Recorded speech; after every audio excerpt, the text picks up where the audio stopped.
નમસ્કાર મિત્રો, સ્વાગત છે તમારું આપણી આ યુટ્યુબ ચેનલમાં જેનું નામ છે ગુજરાતી જીકેની જમાવટ। તો મિત્રો, ગત વર્ષે સરકાર દ્વારા જ્યારે કેન્દ્ર સરકારના કરોડો કર્મચારી અને પેન્શનર્સો ઓપીએસ એટલે કે જૂની પેન્શન યોજનાને પુનઃસ્થાપિત કરવાને લઈ અને આંદોલન કરી રહ્યા હતા, ત્યારે સરકાર દ્વારા ઓપીએસ એટલે કે જૂની પેન્શન યોજનાના વિકલ્પ સ્વરૂપે યુપીએસ એટલે કે યુનિફાઈડ પેન્શન સ્કીમ સરકાર દ્વારા બહાર પાડવામાં આવી છે। સરકાર દ્વારા 1 એપ્રિલ 2025થી યુપીએસ જે છે તે લાગુ કરી દેવામાં આવી છે અને કેન્દ્ર સરકારના 1,30 લાખ કરતાં વધારે કર્મચારીઓ કે જેઓ હાલમાં જે છે તે સેવામાં કાર્યરત છે અને જેઓ 1 એપ્રિલ 2004 પછી સેવામાં જોડાયા છે તેવા તમામ કર્મચારીઓ માટે યુપીએસ આગામી 30 જૂન સુધીમાં પસંદ કરવાને લઈ અને સરકારે વિકલ્પ આપ્યા છે। કર્મચારી જાતે સિલેક્ટ કરશે કે તે યુપીએસમાં જોડાશે કે પછી એનપીએસમાં જ રહેશે। ત્યારે મિત્રો, કેન્દ્રના 30 લાખ જેટલા એનપીએસ પેન્શન કર્મચારીઓ હાલમાં જે મિત્રો કાર્યરત છે તેમાંથી ફક્ત 30,000 કર્મચારીઓએ પણ યુપીએસનો વિકલ્પ પસંદ કર્યો નથી। એટલે કે મિત્રો 10% જેટલા લોકોએ પણ યુપીએસ પસંદ કર્યું નથી। જૂના પેન્શનની માંગ ઉઠી રહી છે। આજના વિડીયોમાં વિગતવાર ચર્ચા કરીશું કે યુપીએસને કેમ સરકારી કર્મચારીઓ સ્વીકારતા નથી, કેમ જૂની પેન્શન યોજના સ્વીકારવા માગે છે। તમામ માહિતી સાથે વિડીયોમાં ઉપલબ્ધ છે, તો વિડીયોના અંત સુધી બન્યા રહો। તો સરકારે એનપીએસ કર્મચારીઓને 30 જૂન સુધીમાં યુપીએસમાં જોડાવાનો વિકલ્પ આપ્યો છે। અત્યાર સુધીમાં કેન્દ્ર સરકારના લગભગ 30 લાખ જેટલા એનપીએસ કર્મચારીઓ યુપીએસમાં જોડાવા માટે તૈયાર નથી। ઉપરોક્ત સંખ્યામાંથી ફક્ત 30,000 કર્મચારીઓએ હજુ સુધી યુપીએસમાં જોડાવાનો વિકલ્પ આપ્યો નથી। તો વાત કરીએ તો કેન્દ્ર સરકારમાં પુનઃસ્થાપિત કરવા માટે ઓપીએસને કર્મચારી સંગઠનો ફરીથી એકત્ર થવાની તૈયારી કરી રહ્યા છે। સરકારે એનપીએસ કર્મચારીઓને 30 જૂન સુધીમાં યુપીએસમાં જોડાવાનો વિકલ્પ આપ્યો છે। નેશનલ પેન્શન સિસ્ટમ એનપીએસ હેઠળ 20 મેના રોજ unified pension scheme calculator launch કરવામાં આવી છે। તેનો ઉદ્દેશ્ય કેન્દ્ર સરકારના કર્મચારીઓને એક સુવિધા પૂરી પાડવાનો છે, જેના માટે તેઓ એનપીએસ અને નવી પેન્શન યોજના એટલે કે યુપીએસ બંને હેઠળના પેન્શન લાભોની તુલના કરી શકે। બીજી તરફ કેન્દ્ર સરકારના લગભગ 30 લાખ એનપીએસ કર્મચારીઓ હજુ પણ યુપીએસમાં જોડાવા તૈયાર નથી। ઉપરોક્ત સંખ્યામાંથી ફક્ત 30,000 કર્મચારીઓએ હજુ યુપીએસમાં જોડાવાનો વિકલ્પ આપ્યો નથી। હાલમાં સંજોગોમાં કેન્દ્ર સરકાર અને રાજ્યોમાં મુખ્ય કર્મચારી સંગઠનો જૂના પેન્શનની પુનઃસ્થાપન માટે ફરી આંદોલન કરવાના મૂડમાં છે। National mission for old pension scheme ઇન્ડિયાના પ્રમુખ ડૉક્ટર મનજીતસિંહ પટેલ કહે છે કે યુપીએસની વર્તમાન જોગવાઈઓ કર્મચારીઓને સ્વીકાર્ય નથી।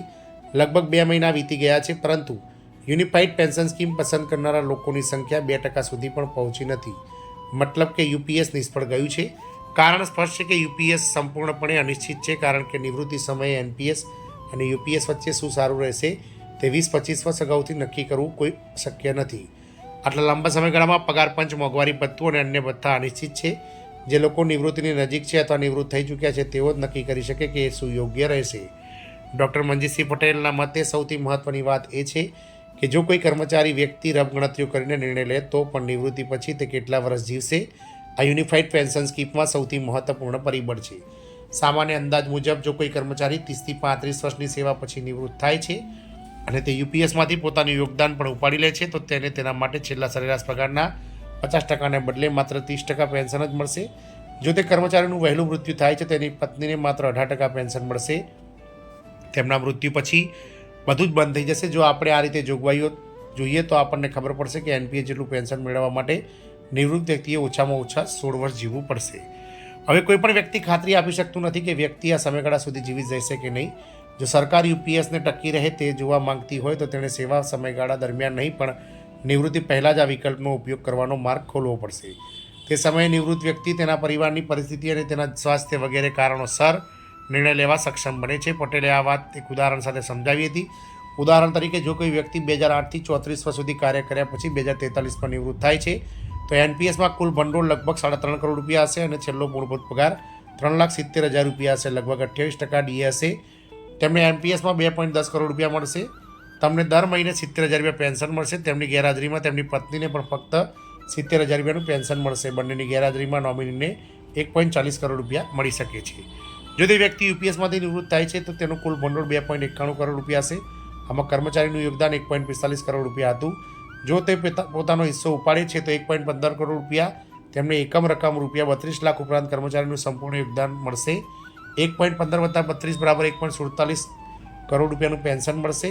1.10 કરોડ વત્તા ડીએ જો કર્મચારી લાંબુ આયુષ્ય જીવન જીવે છે તો આ ફાયદાકારક બની શકે છે। જો તે વ્યક્તિનું જીવન વહેલું સમાપ્ત થાય છે તો તેની પત્નીને ફક્ત ₹66,700 પ્લસ ડીએ મળશે.